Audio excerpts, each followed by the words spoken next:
Curtis Sensei can't be here this morning, so he asked me to lead the meditation class. Onegaishimasu. So nice to see you all. So the key saying today, I'll read number 11, the essence of ki. We begin with the number 1 in counting all things. It is impossible that this one, even reduced to infinitely small particles of itself, can ever become zero.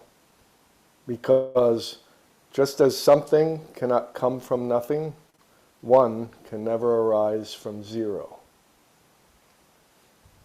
Universal ki is the infinite gathering of infinitely small particles.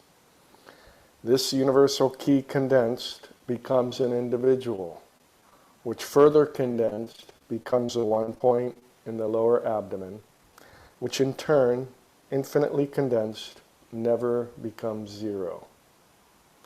In this way, we are one with the universe. Thus we realize the essence of ki.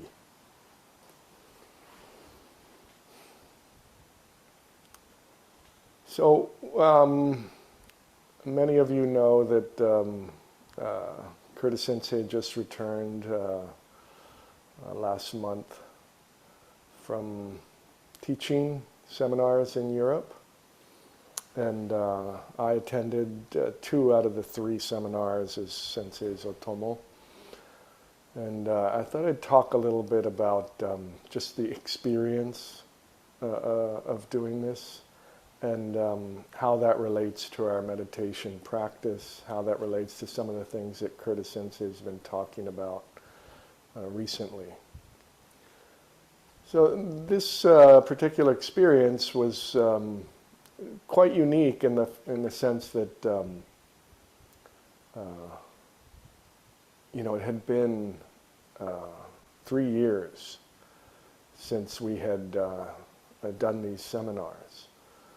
And it had been 3 years, 2.5 years since I had done a seminar with Curtis Sensei. And we just returned to the dojo ourselves here in Honolulu the month before the seminar. So when you have a kind of a gap like that, something that happens, especially that happens to me, maybe it happened to those of you who were attending these seminars, is that you feel maybe that you don't know anything. You don't know what Sensei's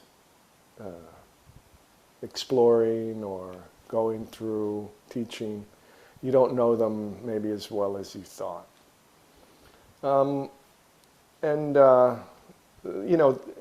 If you've trained for many years, then perhaps this is something that you've experienced often, not just in special situations, but off and on, kind of with like in a rhythm.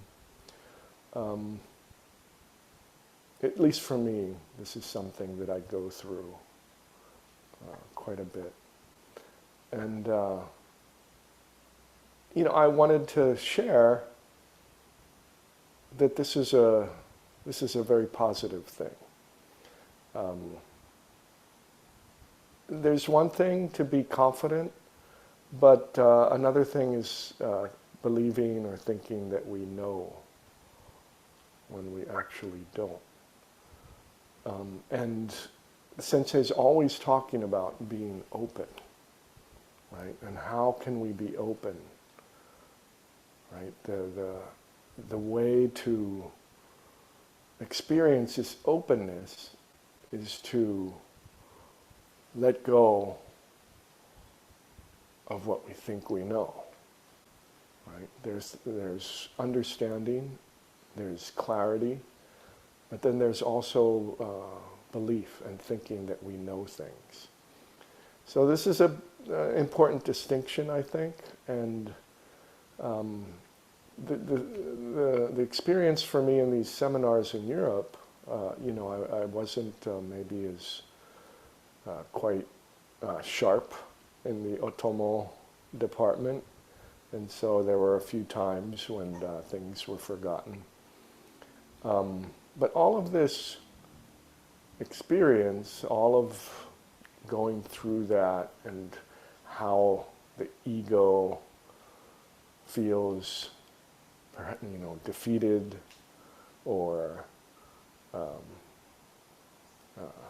crushed. Again, these are experiences that I think we want to acknowledge and even welcome in our practice. It's not necessarily an enjoyable part when we feel that way, but yet, in my experience, the learning curve is steepest when we are in this state.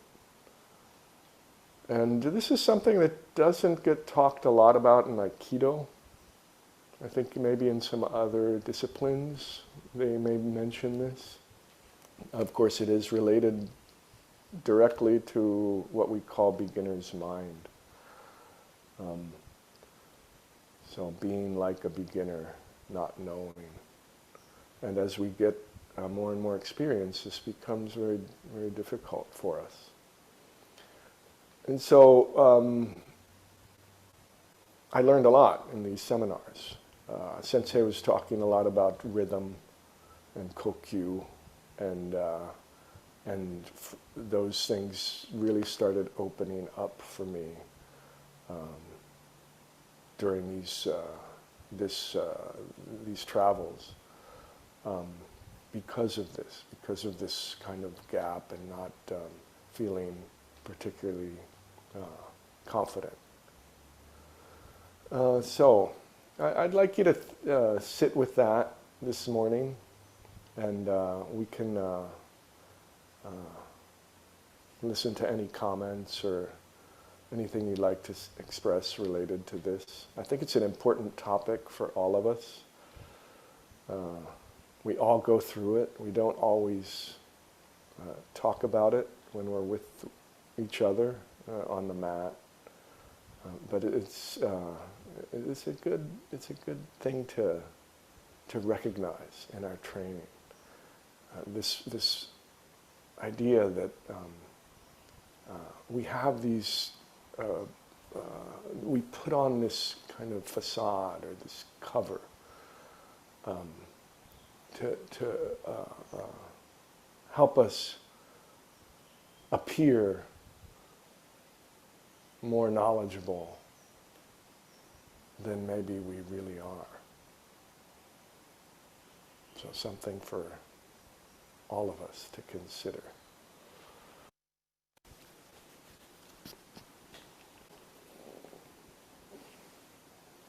All right. So maybe someone has a comment you'd like to share about this topic, or anything related to your training, to the return to training, how it's going.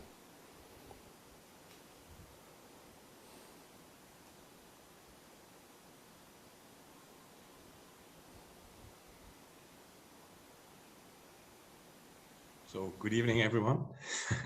Oh, hello. I would like Sensei. to comment on this because it was my first time that I traveled with Curtis Sensei on all three seminars. I used to do only one. And my experience of all three was, no, I have to start differently. The strange thing is that even though that Sensei taught three almost exactly the same seminars, with the same program, same kind of techniques, and so on, the experience in all three places was completely different. Probably partly because of my understanding, right? Doing the first seminar and going to the second one, thinking, now I know, I have this knowledge beforehand. and then noticing it doesn't work that way. And then in the third one, being different again. So, well, what I'm actually trying to say is that everybody should try to make use of this kind of opportunity. So I'm really glad that after COVID, we could start training again. And I'm really grateful for having had this opportunity with Sensei. Well, yes, thank you very much for sharing that. That's funny how that happens, isn't it? Of course, it's not only you, right? He actually talked about this in, I think it was, maybe it was in Spain, maybe it was just with me, I don't recall exactly, but he talked about how each seminar has its own requirement, and each seminar has its own rhythm, right? So in that sense, what comes out differently each time. And I think the fact that you got to experience this, you know, so you and I trained together during these seminars, and the second two anyway. And so we had opportunities to interact. And yeah, I mean, one of the things that happens when we go through this is that either we put up the cover, we put up the facade, everything's good, I understand, everything is, or we throw that away and truly open ourselves to the experience, the practice. So maybe something is completely different, and what you thought you know doesn't apply. And so what I recall from training with you is that you were going through that and experiencing that. And, you know, I mean, as far as a fellow, you know, Aikido practitioner who's trained a similar amount of time with the teacher and has had similar experiences, I was very encouraged to see you going through that. And I say that, you know, because of course I can identify with it myself. But just because, you know, I know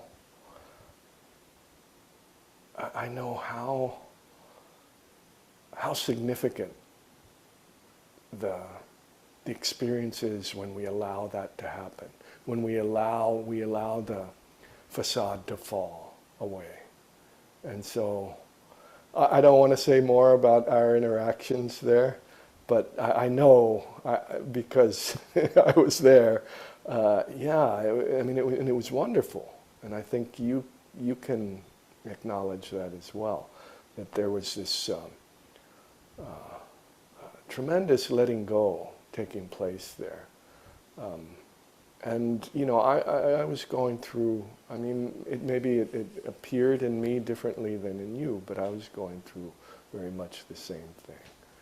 So, yeah, wonderful. It's wonderful. And, you know, for the students to see that is, it's huge. It's very, very important. So thank you for sharing. And just for you to share that here is also very, very important, I think, for everyone here. So thank you, Sensei.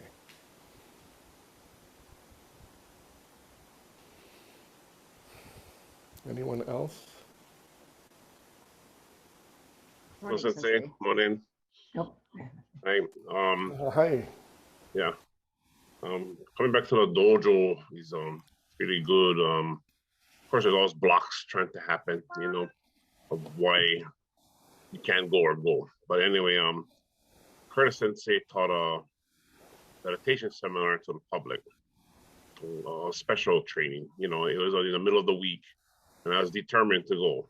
So I went, and I just was amazed at the ability of seeing someone hold a room like that again. I mean, of course, everybody has different levels of holding the room, but perfect strangers, no one knew each other, but he still held the room like very gently but very powerfully.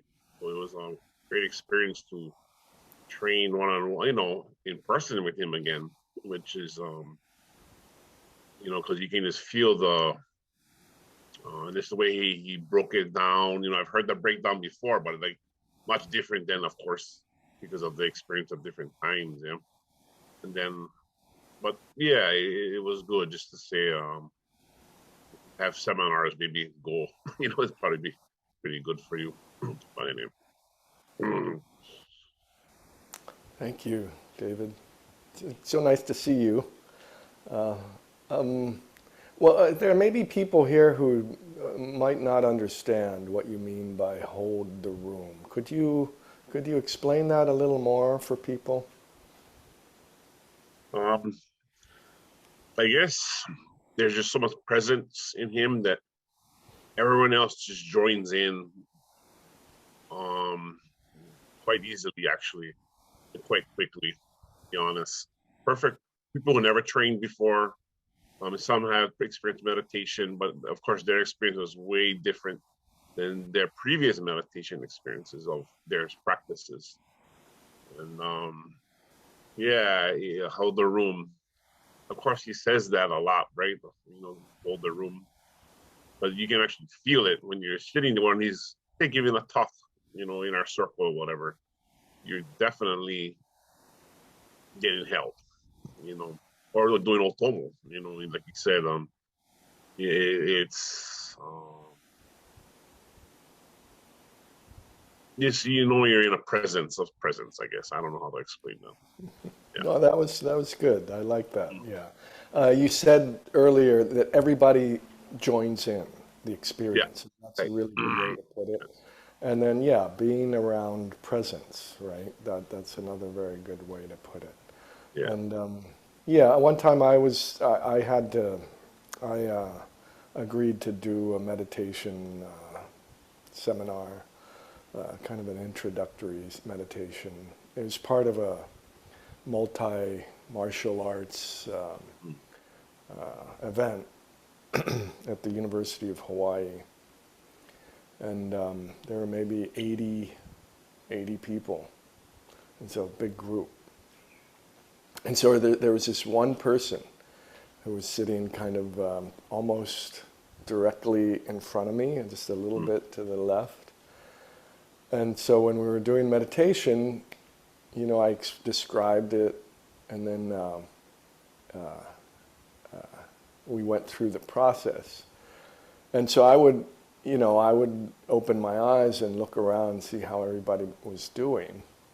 And there's this one person who he wouldn't close his eyes. He was just watching the whole time. And so I was very distracted by this, and so that's kind of like the opposite of holding the room, right? But yeah, it was a few years ago, and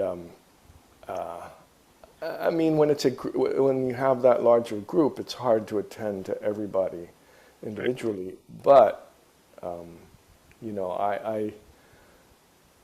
I think earlier probably placed the blame on that person not being curious or something. But now I realize, there was probably more I could have done to include him, right? To bring him in and to help him join. So, yeah, I think none of, it hasn't, certainly in Curtis Sensei, it hasn't gone away, this ability. He certainly does it and did it in the seminars in Europe. And we'll get to experience that again with our upcoming seminar in July. But yeah, that was good. I'm glad you got to experience that. Because I think the reason I asked you to explain it is that, many people we hear these words over and over, and maybe it might take decades before we really understand what that means. We might have to actually be teaching to really understand what that means. So thank you for sharing that with everyone. Yeah. That's it.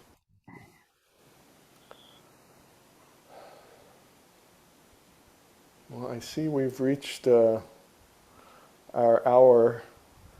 I know there are other people that might want to share something, so if anybody would like to speak before we close, please go ahead. Good morning, Sensei. Hi. I was thinking of the seminar that we have coming up, and it's been so long since we've been together. There's always a little bit of this feeling of, do I remember what I need to, and the ego comes up and I don't want to look bad, that kind of thing. But it's really interesting, as David said, as soon as when Sensei comes to the dojo and he steps in, he bows and he looks at the whole room, and you can see he's just, like David said, holding it, and everything changes. And so it helps us to let go of that and to make mistakes or do whatever, and to know that we're accepted no matter what we do. So I was just thinking about that coming up. And first is that little oh dear, and then, so what? Yeah, right. You realize everything's okay, just the way it is. Yeah. It's okay that you don't remember, or if you don't remember, right? Yeah. This is really important, just to be able to experience this, like I was sharing, and Vogel Sensei was sharing with us. That is how we get to see things in a more in a deeper way, right? When we can allow ourselves to be in that place, and just realizing, noticing. It doesn't have to be any different than this current state, right? It doesn't have to be that I know something, or that I feel confident, or it doesn't have to be like that. You can just be, and that's enough, right? So, thank you. Was there someone else that wanted to speak? Sorry. I heard someone else too that was trying Yes, to that was say. me, Sensei. Good Oh, morning. hi. Are there two who want to speak? Go ahead, Yeah. Metta. You're on, yes. Thank you, Sensei. I wasn't at the seminars you were talking about, but I'm trying to apply holding the space or holding people at work. And I came into a situation where I knew there was a lot of indifference, but I was asked to join there again, and I thought maybe there's a lesson in there, maybe my response to it, I can work on that, or maybe I can invite people to open up a little bit more. But I find myself falling back into the feeling I want to shut them out because they're bothering me. I was wondering, in your experience, where do you put where do you feel encouraged to include someone, and when are you satisfied with doing nothing and experiencing what's happening? Thank you, Sensei. Oh, that's a great question, Metta, first of all. So sometimes situations like this, it almost becomes like a battle of indifference, right? So, they're indifferent, so I'll be indifferent. Of course, that doesn't really work very well when we do that, when we try to play that kind of game, right? And I know you're not talking about a game here. You're talking about maybe something that could be serious. It's work-related. So, I mean, the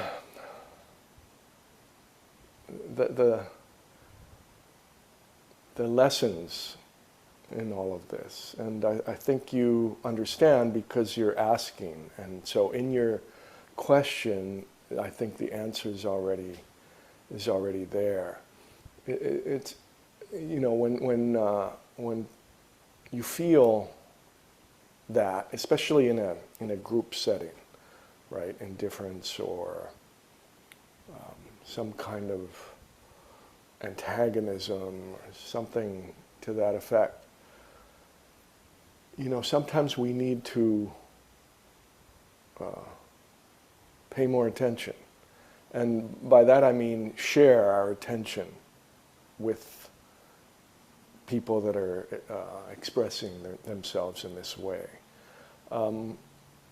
Rather than taking kind of a more of a personal approach that, okay, they don't want to talk, so I don't want to deal with them.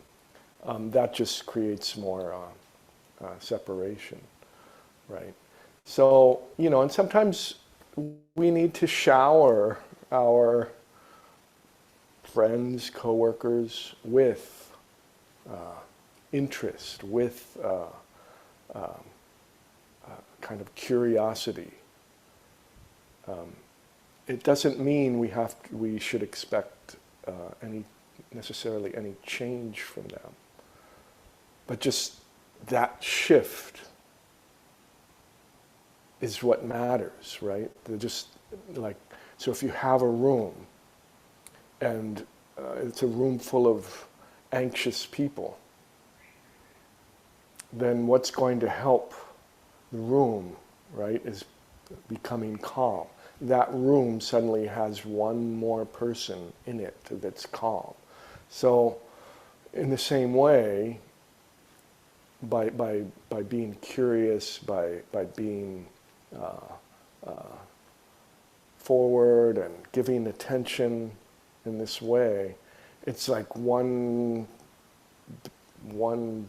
bit less of indifference in that group, right?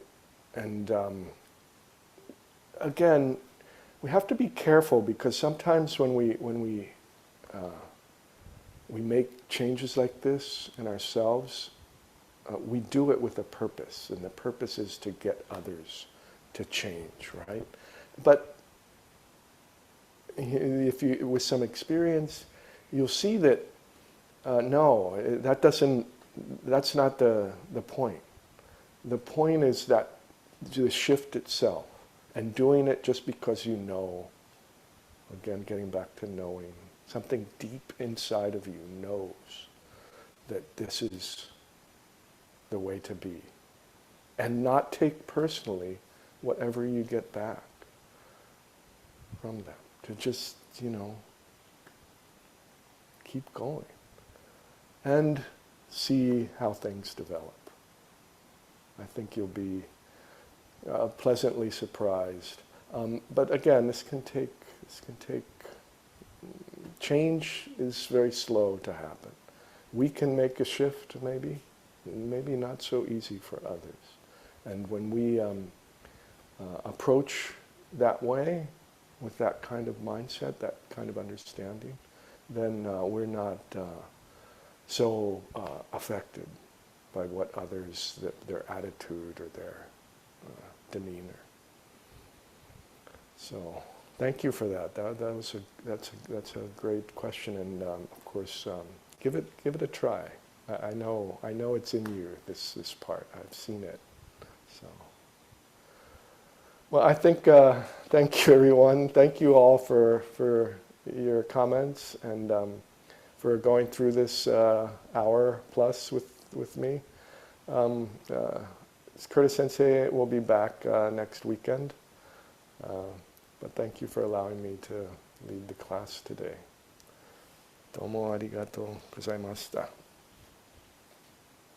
Aloha. Thank you, Sensei.